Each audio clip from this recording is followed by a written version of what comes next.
Students, how are you all? I hope आप सभी अच्छे से होंगे। मैं आमिर फारूक आपको इस ओलंपियाड मैथमेटिक्स कोर्स में वेलकम करता हूं। बिफोर कि हम आगे जाए, मैं आपको बताता चलूं कि मैं अन अकेडमी में मैथमेटिक्स पढ़ाता हूं पिछले 7-8 सालों से, और दुबई ग्रैंड इंटरनेशनल स्कूल में भी एक मैथमेटिक्स टीचर के हैसियत से काम कर रहा हूं। ये लेक्चर का मकसद सिर्फ इतना है क्योंकि यू नो दैट जो हमारी जेके बोस की बुक्स का मयार है, जो हमारी जेके बोस के बुक्स का स्टैंडर्ड है, वो उस लेवल का नहीं है जिस लेवल की प्रेजेंट वर्ल्ड को नीड है। वो इस तरीके से फ्रेम की जाती है कि हर एक स्टूडेंट को मद्देनज़र रखते हुए वो बुक्स फ्रेम की जाती है। फॉर फ्लाइंग एरियाज़ में, या वो बच्चा जो एफर्ट नहीं करता है एक अच्छी खासी कोचिंग, तो उन सभी बुक बच्चों के लिए वो गवर्नमेंट स्टैंडर्ड की बुक को जो है डिज़ाइन किया जाता है।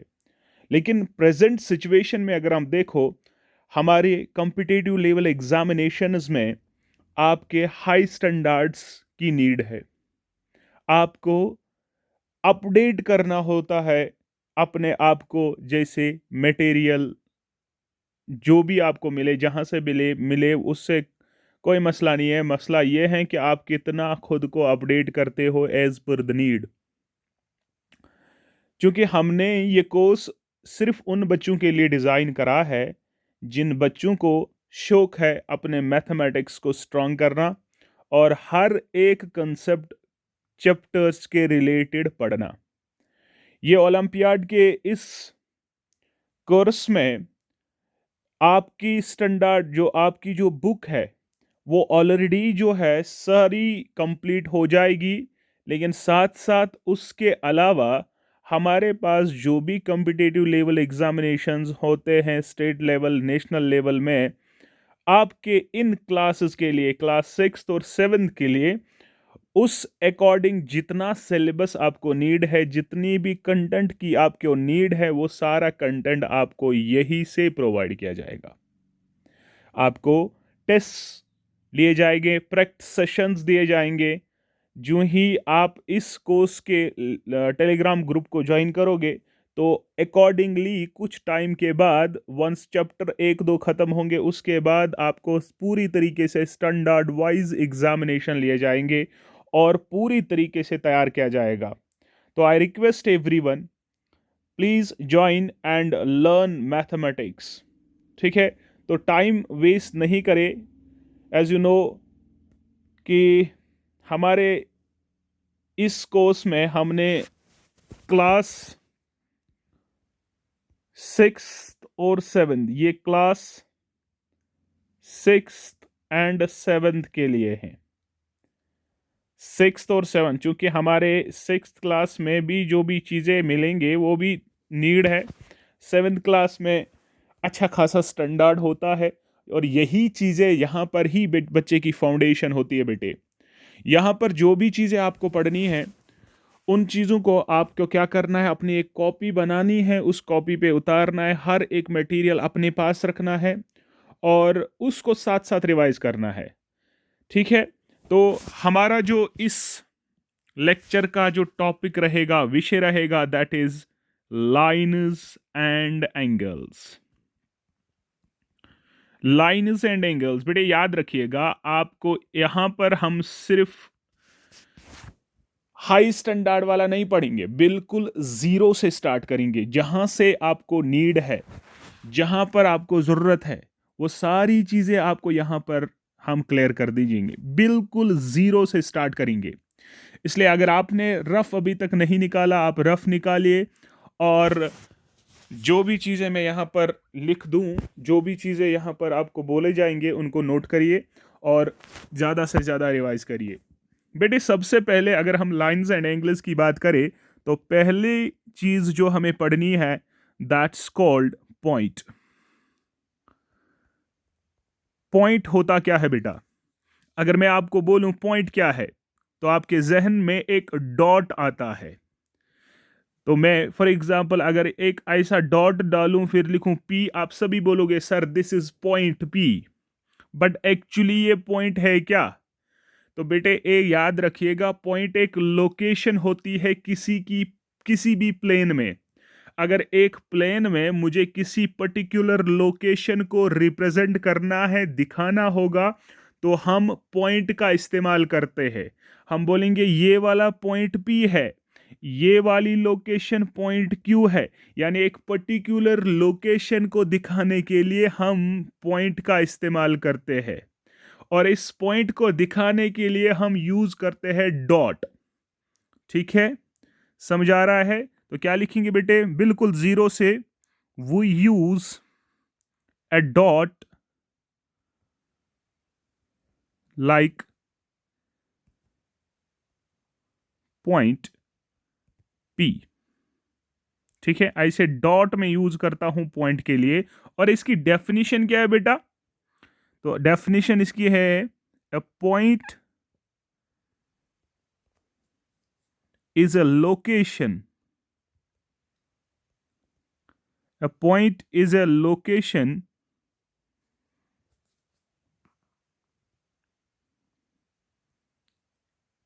in a plane। एक particular location, a point is a particular location in a plane। एक पर्टिकुलर लोकेशन अगर मैं प्लेन में मुझे दिखानी है तो हम पॉइंट से दिखाते हैं, और पॉइंट किससे रिप्रेजेंट होता है? डॉट से। ठीक है, इट हैज नो डायमेंशंस। बेटे इसका कोई डायमेंशन नहीं होता है अभी तक, that is no length, no width, sorry, or we say no depth।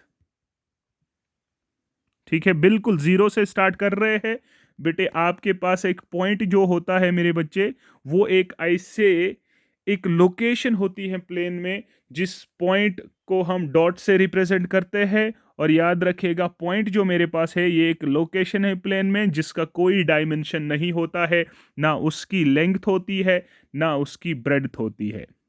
ठीक है बेटे, आगे चलते हैं। बेटे सेकंड थिंग जो हमें पढ़नी है, दैट्स कॉल्ड लाइन।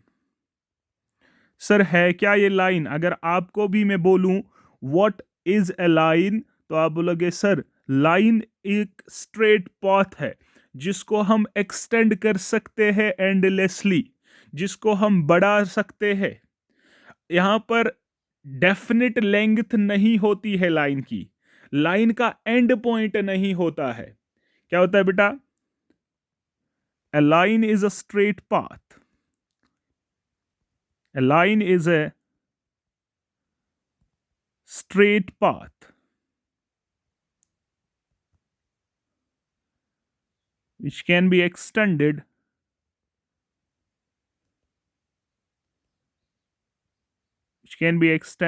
endlessly। बेटे लाइन एक स्ट्रेट पाथ होती है जिसको हम एक्सटेंड कर सकते हैं, बढ़ा सकते हैं एंडलेसली। एंडलेसली मतलब इसका कोई एंड नहीं है, जितनी मुझे जरूरत है उतने बढ़ा सकता हूं।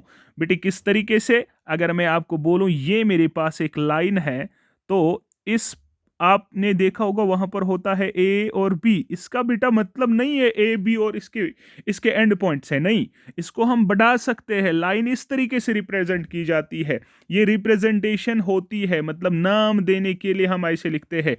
या अगर हम थोड़ा सा एक्सटेंड करें तो हम ऐसे लिखेंगे, ये मेरे पास एक स्ट्रेट पाथ है जिसको यहाँ एरो हेड्स है, मतलब इसको हम यहाँ से भी एक्सटेंड कर सकते हैं, इसको हम यहाँ से भी एक्सटेंड कर सकते हैं जितनी मेरी नीड होती है। इसकी एक फिक्स्ड लेंथ नहीं होती है, इसका एंड पॉइंट नहीं होती है। हम कहेंगे मान लीजिए ये लाइन है एल, मान लीजिए एक लाइन है, नाम अब एल दिया, यहाँ नाम दिया ए बी। ये मत समझना ये इसके एंड पॉइंट्स है। ठीक है, लाइन को इस तरीके से रिप्रेजेंट किया जाता है। और अगर ए बी में लिख दूं ऐसे और ऊपर ऐसे एरो हेड डालूं, तो समझ लेना ये भी मेरे पास एक लाइन को ही रिप्रेजेंट करता है। समझ आई बात? क्लियर बेटा? ठीक है, पॉइंट्स इसके साथ साथ लिख सकते हो आप। A line has no end point,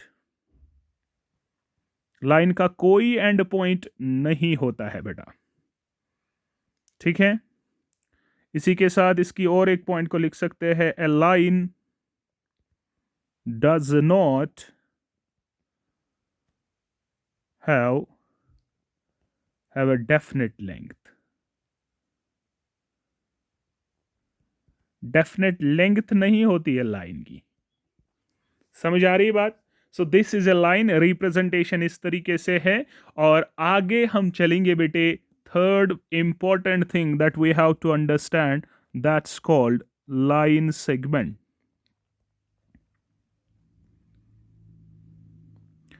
अगर कोई भी प्रॉब्लम है तो बेटे आप प्लीज बोलना, क्योंकि यहां से हम स्टार्ट कर रहे हैं जीरो से, और इस तरीके से स्टार्ट कर रहे हैं ताकि आपके सारे कंसेप्ट क्लियर हो। ठीक है, line segment, sir line segment क्या होता है? तो बेटे ये लाइन का एक हिस्सा होता है। लाइन सेगमेंट जो है, it is the part of a line which has two end points. For example, अगर बेटे मेरे पास ये एक चीज है, मैं बोलूं ये क्या है, तो आप बोलोगे सर लाइन है, क्योंकि एरो हेड्स है। मैं बोलूंगा ठीक है, मैंने यहां पर इसका एक हिस्सा काटा, ये इसका नाम रखा ए, इसका नाम रखा बी, तो इससे मैंने ये एक हिस्सा निकाला। तो बेटे इस हिस्से को मैंने आई से रिप्रेजेंट करा, इसका एंड पॉइंट ये ए है, इसका एंड पॉइंट ये बी है। यानी ये लाइन सेगमेंट क्या है? ये इस लाइन का एक हिस्सा होता है। लाइन सेगमेंट जो बेटा होता है ना, ये एक पार्ट ऑफ ए लाइन है which has two end points. क्या लिखेंगे? It is the part of a line, it is the it is that part of a line which has two endpoints।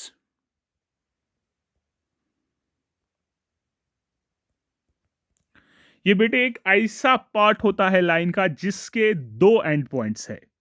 ठीक है, और लाइन सेगमेंट की एक definite length होती है। क्या लिख सकते हैं? A line segment has a definite length।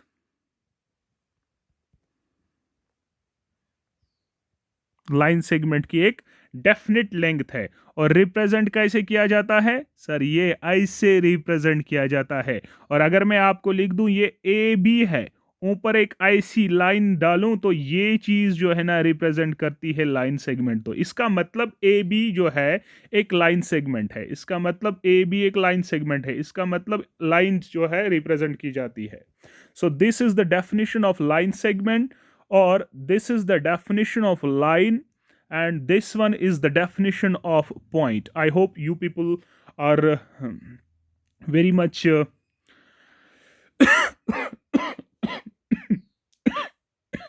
I'm so sorry। ठीक है, तो आगे चले। Next one we have, that is called the ray। Excuse me. ठीक है, उसके बाद बेटे रे है। अगर यही बेटे मैं एक लाइन लेता हूं इस तरीके से, और इस रे का यहां से मैं फॉर एग्जांपल इसका नाम रख दूं ए, और इसको अलग कर दूं, यहां से ये एक की तरफ जाता है, इसका पॉइंट ए है, ये दूसरी यहां की ओर जाती है, जिसकी दिस। आप अगर देखो तो ये भी एक लाइन का ही हिस्सा है। तो डेफिनेशन में ये भी लिख सकते हैं, it is a part of a line which has only one and point, या ऐसे लिख सकते हैं, रे has only one and point, या सिंपली हम बोल सकते हैं ऐसे, रे को डिफाइन कैसे करेंगे? It is also a part of a line। It's also, yeah, it is a part of a line also मत लिखो, it is a part of a line which has only one end point। ठीक है, and that point is called the source or initial point.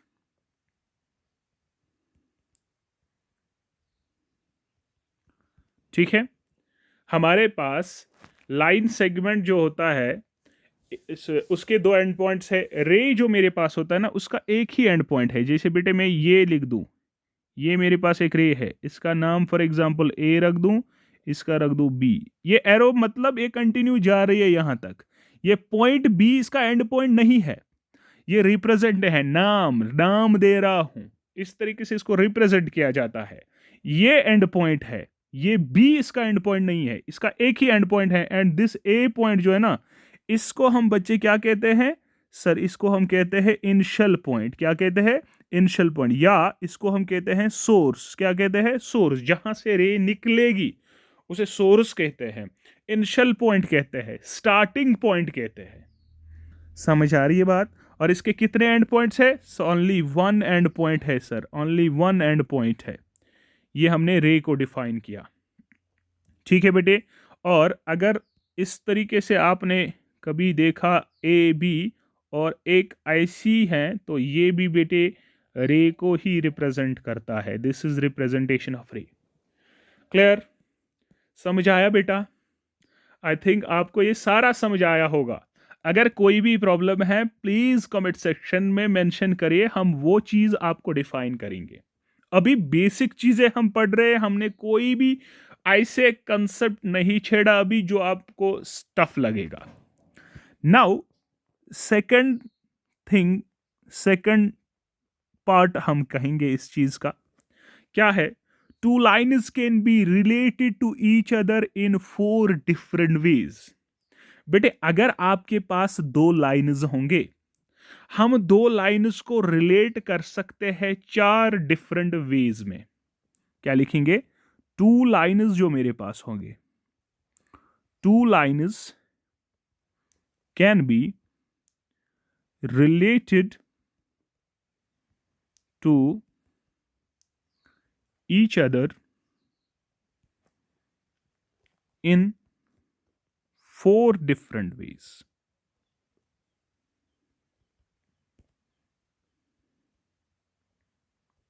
In 4 different ways. Number first beta, that's called intersecting lines.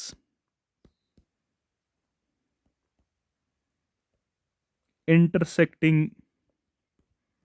lines. Intersecting lines. Sir क्या होता है intersecting lines? बेटे अगर मैं एक line ये लेता हूं, दूसरी लाइन ये लेता हूं, इन दो लाइन्स को अगर हम देखें, ये एक पॉइंट पे मीट कर रहे हैं, यहां पर एक पॉइंट पे मीट कर रहे हैं। इस पॉइंट को हम कहते हैं point of intersection. Point of intersection. ठीक है, let this is line 1, this is line 2। इस पॉइंट को हम पॉइंट ऑफ इंटरसेक्शन कहते हैं।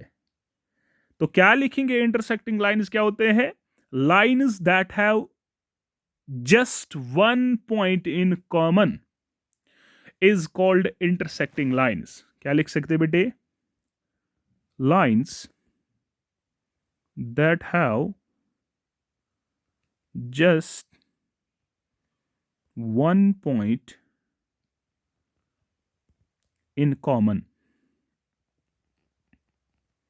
or called intersecting lines.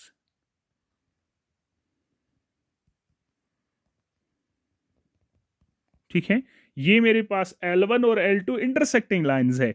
इनका पॉइंट B जो है पॉइंट ऑफ इंटरसेक्शन कहला है। और याद रखिएगा सिर्फ दो लाइन्स इंटरसेक्टिंग है। अगर दो से ज्यादा होंगे ना बेटे, उस टाइम उसका दूसरा नाम कहते हैं। समझ आ रहा है? ये सिर्फ दो लाइन्स की अभी मैं बात कर रहा हूं। अगर दो से ज्यादा होंगे, ये जो मैंने यहां पर ये सिर्फ दो लाइन्स की बात हो रही है, दो लाइन्स ही सिर्फ दो चार तरीकों से डिफाइन करेंगे। लेकिन अगर आपको यहाँ पर एक एक्स्ट्रा पॉइंट में यहाँ पर बताना चाहूँगा कि अगर आपके पास इस तरीके की लाइन्स हो, एक लाइन ये है, एक लाइन ये है, एक लाइन बेटा यह है, एक लाइन ये है। Let this is L1, L2, L3 and L4। ये चार लाइन्स है जिनको हमने आपस में इस तरीके से रखा कि ये एक पॉइंट पे इंटरसेक्ट करते हैं, मिलते हैं, और ये वाला पॉइंट जो है बेटे, जब एक से ज्यादा लाइन्स आपस में एक पर्टिकुलर पॉइंट पे मीट करेंगे ना, उसे हम कनकरेंट लाइन्स कहते हैं। तो इनको हम क्या कहते हैं? Concurrent lines. कनकरेंट लाइन्स क्या होते हैं? जब एक से ज्यादा लाइन्स मीट करेंगे एक पर्टिकुलर पॉइंट पे, और उस पॉइंट को हम कहते हैं पॉइंट ऑफ कनकरेंस। पॉइंट ऑफ कनकरेंस, ठीक है। कनकरेंट लाइन्स क्या होते हैं बेटा? When more than two lines,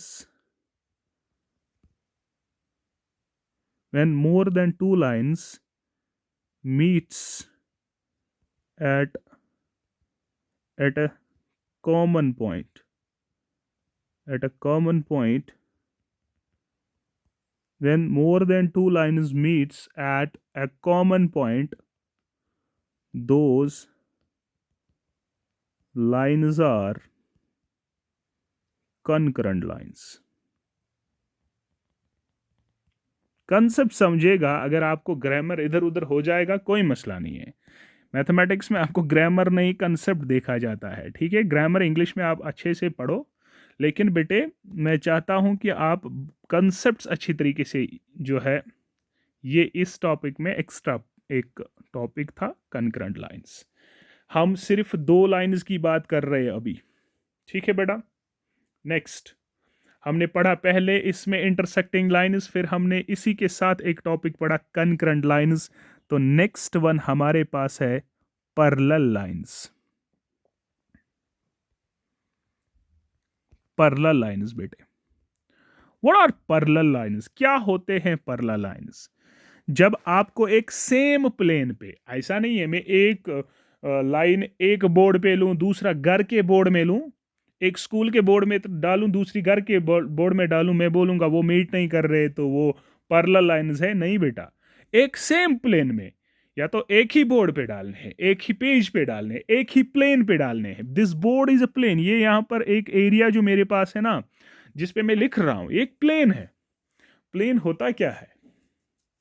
ठीक है, प्लेन में एक लेंथ होती है, ब्रेड्थ होती है। उस वाले एरिया जहां पर आप काम कर रहे हो उसको हम प्लेन कह सकते हैं। Board is a plane, wall is a plane, floor is a plane, ठीक है। समझ आ रही है बात? ठीक है, आप सिंपल याद रखिएगा, ये मेरे पास प्लेन है। अब अगर एक सेम प्लेन पे, समझ आ रही है बात? बात समझ आ रही है बेटा? मुझे लगता है आपको ये सारी बातें समझ आ रही है। अगर प्लेन अभी हमें पढ़ना है क्या होता है प्लेन, अगर हम डेफिनेशन के अकॉर्डिंग देखेंगे ना प्लेन क्या होता है, तो हम कहेंगे कि प्लेन जो मेरे पास होता है ना, the set of points all lying on the surface is called the plane. ये हमें आगे डिफाइन करना है। आप इस तरीके से छोड़ो, अभी अभी अभी सिर्फ इतना याद रखो कि हम क्या पढ़ रहे हैं। पैरेलल लाइंस मतलब same plane, same page, same board, same wall, ठीक है। तो ये एक प्लेन है। अभी आगे हम इस चीज़ के बारे में पढ़ेंगे। अभी सिर्फ इतना याद रखें, जितनी हमने चीज़ें पढ़ी वो समझ आ रही है कि नहीं?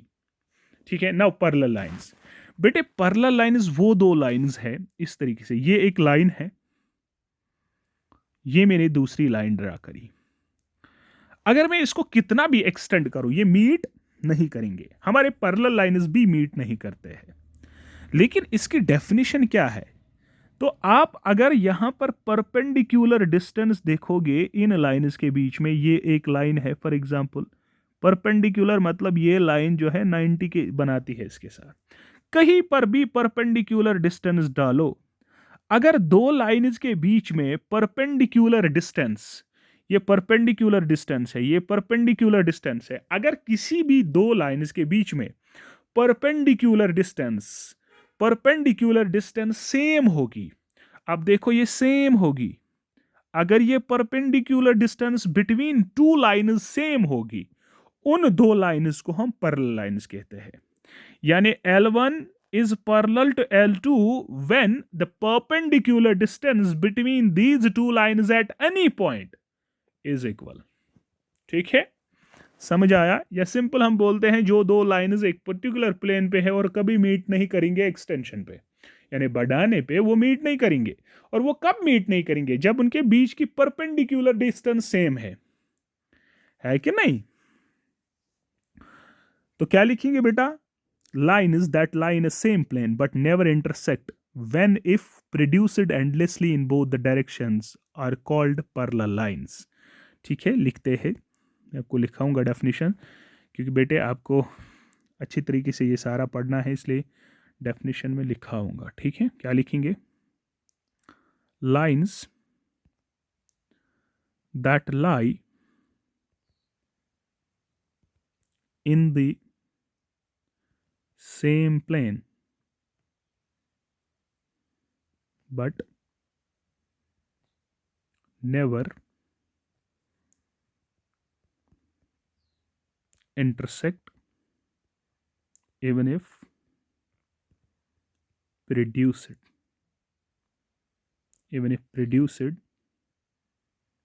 endlessly in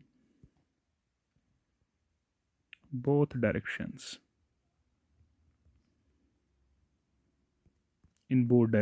are called parallel lines। ठीक है, या इस तरीके से भी लिख सकते हैं कि जब दो लाइन्स के बीच में perpendicular distance at every point same होगी, parallel lines are those lines in which the perpendicular distance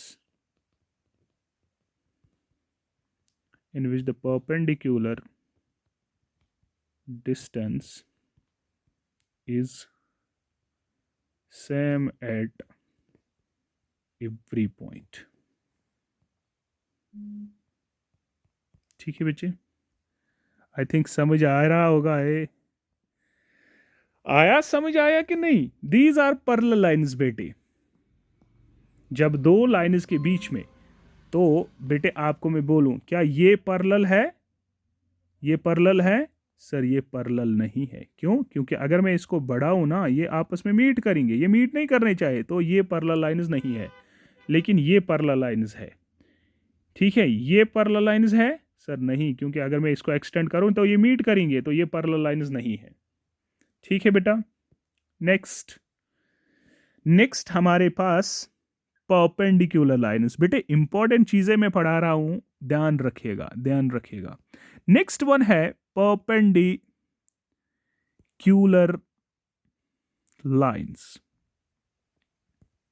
sir होता क्या है परपेंडिकुलर लाइन्स? आप क्यों नहीं बताते हो? समझ आ रही बात? ठीक है बेटा, what the perpendicular lines are. बेटे जब आपके पास ऐसे लाइन होगी, फॉर एग्जांपल ये एक लाइन है मेरे पास और दूसरी लाइन इस तरीके से है, ठीक है, और जब आपके लाइन्स मीट करेंगे ना राइट एंगल्स पे, यानी जब वो मीट करेंगे, ये दो मीट कर रहे हैं, यहां पर एंगल कितने बन रहे हैं? सर ये वाला एंगल बन रहा है, यहां से बन रहा है, यहां से बन रहा है, यहां से बन रहा है। ये जो एंगल है ना, जब ये 90 डिग्रीज पे मीट करेंगे दो लाइंस, यानी L1 L2 जो है जब मीट करेंगे किस पे? परपेंडिकुलर पे, 90 डिग्रीज पे, तो इन दो लाइंस को हम परपेंडिकुलर लाइंस कहते हैं। यानी मैं लिख सकता हूं L1 परपेंडिकुलर को ऐसे दिखाते हैं L2, इसका मतलब इन दोनों के बीच में जो मीटिंग पॉइंट होता है उस पे एंगल 90 डिग्री होता है। ठीक है बेटे, लिखेंगे कल कैसे?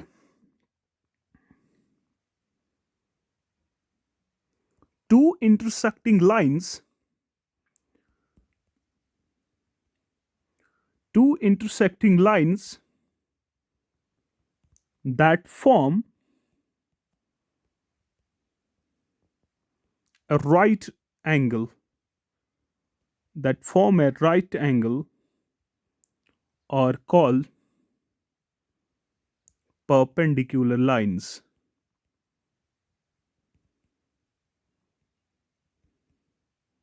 ठीक है, जब दो लाइन्स मीट करेंगे राइट एंगल पे बेटा, जब दो लाइन्स मीट करेंगे राइट एंगल पे बेटा, उस टाइम हम उन दो लाइन्स को परपेंडिकुलर लाइन्स कहते हैं। समझ आ रही है बात? क्लियर? आपको बहुत ध्यान रखना है, बहुत मेहनत करनी है बेटे, क्योंकि ये चीज़ें बेसिक्स हैं और ये आपको पढ़नी ही पढ़नी है। Fourth one we have skew lines. Sir होता क्या है ये स्क्यू लाइन्स? तो skew lines that are not in the same plane and do not intersect are called skew lines.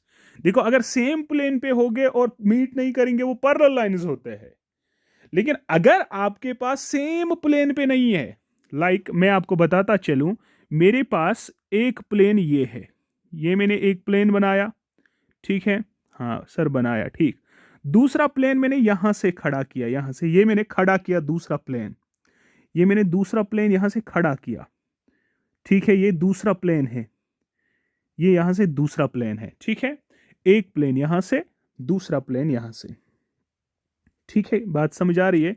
अब मैं एक लाइन, फॉर एग्जाम्पल मैं एक लाइन यहां से ये वाली इस वाले में डालूंगा, ठीक है, दूसरी लाइन इस वाले प्लेन में डालूंगा। क्या ये मीट करेंगे? नहीं। क्यों? क्योंकि ये प्लेन ही अलग है।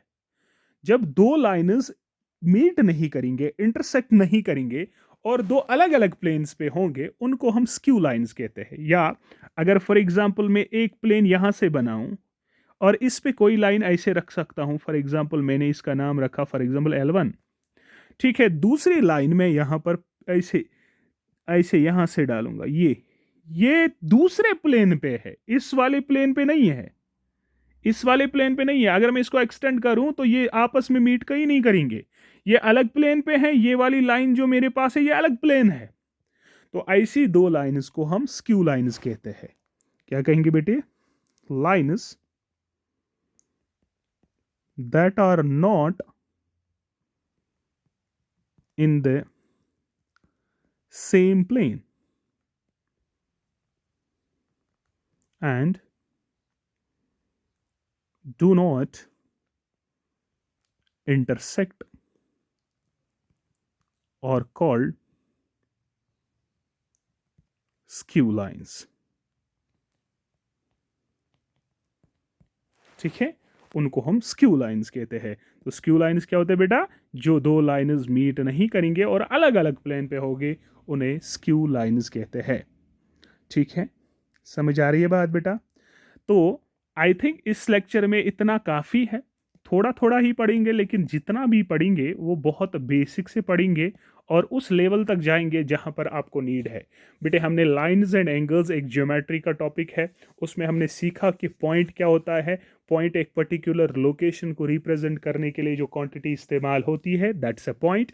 लाइन क्या होती है बेटे? ये एक स्ट्रेट पाथ होती है जिसको हम एक्सटेंड कर सकते हैं एंडलेसली। रिप्रेजेंटेशन भी हमने इसकी पढ़ी कि क्या होती है। थर्ड वन है लाइन सेगमेंट। बेटे, लाइन सेगमेंट क्या होता है? वो जिसमें दो एंड पॉइंट्स है, part of a line which has two end points, और इसकी एक डेफिनेट लेंथ होती है। मैं बता सकता हूं line segment A B is 2 centimetre. समझ आ रहा है? जैसे यहाँ लिखूं, मैं अगर यहाँ पर लिख दूं दिस इज 2 सेंटीमीटर, मैं लिख सकता हूं, आराम से लिख सकता हूं। ठीक है, उसके बाद बेटे रे हमने पढ़ी क्या होती है। उसके बाद टू लाइन्स के बारे में हमने सीखा कि दो लाइन्स या तो सेक्टिंग हो सकती है, इंटरसेक्टिंग वो दो लाइन्स हो सकते हैं जो मीट करेंगे, सिर्फ दो लाइन्स, और जिस पॉइंट पे मीट करेंगे उसे पॉइंट ऑफ इंटरसेक्शन कहते हैं। लेकिन अगर आपके पास एक से ज़्यादा लाइन्स होंगे, दो से ज़्यादा, तीन चार, उनको हम कनकरेंट लाइन्स कहते हैं, और जहाँ पॉइंट वो होता है ना उसको पॉइंट ऑफ कनकरेंस कहते हैं। उसके बाद पैरेलल लाइन्स, बेटे पैरेलल लाइन्स वो लाइन्स होते हैं जिनके बीच में परपेंडिकुलर डिस्टेंस सेम होती है, या वो लाइन्स जो एक सेम प्लेन पे होंगे, अगर हम उनको एक्सटेंड भी कर सकते हैं, प्रोड्यूस भी कर सकते हैं, वो मीट नहीं करेंगे। फिर उसके बाद हमने पढ़ा परपेंडिकुलर लाइन्स। परपेंडिकुलर लाइन्स वो दो लाइन्स होते हैं, यानी वो इंटरसेक्टिंग लाइन्स होते हैं जो मीट करते हैं राइट एंगल्स पे। राइट एंगल क्या होता है? जिसका मेजरमेंट 90 डिग्री होता है, जिस एंगल का मेजरमेंट 90 डिग्री होता है। ठीक है। फिर है स्क्यू लाइन्स। बेटे वो स्क्यू लाइन्स वो लाइन्स होती है जो सेम प्लेन पे नहीं होगी, which are not in the same plane। और जब वो सेम प्लेन पे नहीं होती तो इंटरसेक्ट कहाँ से करेंगे? ठीक है, तो ऐसे को हम स्क्यू लाइंस कहते हैं। तो नेक्स्ट हमारा जो टॉपिक रहेगा that's about angle and the types of angle. I hope आपको ये सारा समझ आया होगा। बेटे बेसिक से स्टार्ट करा है और फिर उस लेवल तक जाएंगे कि आपके सारे बुक के क्वेश्चन इसी से निकलेंगे, और बुक के बाद वाले बहुत सारी ऐसे चीज़ें, बहुत सारे ऐसे कंसेप्ट्स आपको मिलेंगे जो आपको आगे आने वाले क्लासेस, आने वाले कॉम्पिटिटिव एग्ज़ाम्स में यूज़ होंगे। प्रैक्टिस, आप सिर्फ लेक्चर नहीं देखें, लेक्चर के साथ साथ जब हम कंप्लीट लेक्चर करेंगे, उस लेक्चर के बाद एक प्रैक्टिस शीट जाएगा, उस प्रैक्टिस शीट को क्लियर करिए। जो होमवर्क मैं देता हूँ उस होमवर्क को लिखिए, कॉपी अलग से बनाइए, मटेरियल अपने पास रखिए। This is best material I think. मैं बहुत मेहनत करता हूँ ये मटेरियल लाने में, ये मटेरियल बनाने में। अब इस मेहनत का जो फ़ायदा है वो आपको उठाना है। ठीक है। आई होप आप सभी मेरे बच्चे हो, आप बहुत अच्छे से इस चीज़ का फ़ायदा उठाओगे और सारी चीज़ें करोगे। And second most important thing, ये मटेरियल जो है बोर्ड्स के साथ साथ चलेगा ही, लेकिन उसके बाद ओलंपियाड के लिए एग्ज़ाम्स जो होते हैं उनको, उनके बारे में भी मैं आपको कन्वे करूँगा कि कब होते हैं। लेकिन आपको कुछ टाइम के बाद ही एग्ज़ाम देना है, आपको ये कंटिन्यूस लेक्चरिंग होगी, और ये हर दिन लेक्चर्स नहीं आएंगे। उसकी एक वजह है, क्योंकि ये लेक्चर्स जो है हम नेशनल प्लेटफॉर्म के लिए यूज़ करते हैं, तो जब वहाँ क्लासेस होती है तो उसी अकॉर्डिंग हमें ये लेक्चर्स जो है यहाँ पर डालने पड़ते हैं। तो इसलिए बेटे कि घबराना नहीं, 2 दिन के बाद भी लेक्चर आ सकता है, 3 दिन के बाद भी लेक्चर आ सकता है। आप चैनल को सब्सक्राइब करके बेल आइकन पे क्लिक करिए, सो दैट जब भी वीडियो चढ़ेगा तो आपको एक नोटिफिकेशन आए और आप उस लेक्चर को फ़ायदा उठा सकते हो। या जो ग्रुप में आपको लिंक प्रोवाइड की जाएगी उससे टेलीग्राम ग्रुप जो है ज्वाइन करिए। उस टेलीग्राम ग्रुप में आपको proper information related to subject आपको मिलेगी ही मिलेगी, और एनी काइंड ऑफ डाउट हो आप उस ग्रुप में पूछ सकते हो और आपको 100% जवाब मिलेगा। अगर जल्दी ही रिप्लाई नहीं मिलेगा तो कोई मसला नहीं है, थोड़ा सा बिजी रहूँगा, क्लास वगैरह होते हैं, लेकिन जवाब मैं ज़रूर दूंगा। ठीक है, तो मिलते हैं नेक्स्ट लेक्चर में, तब तक के लिए थैंक यू, अल्लाह हाफिज़।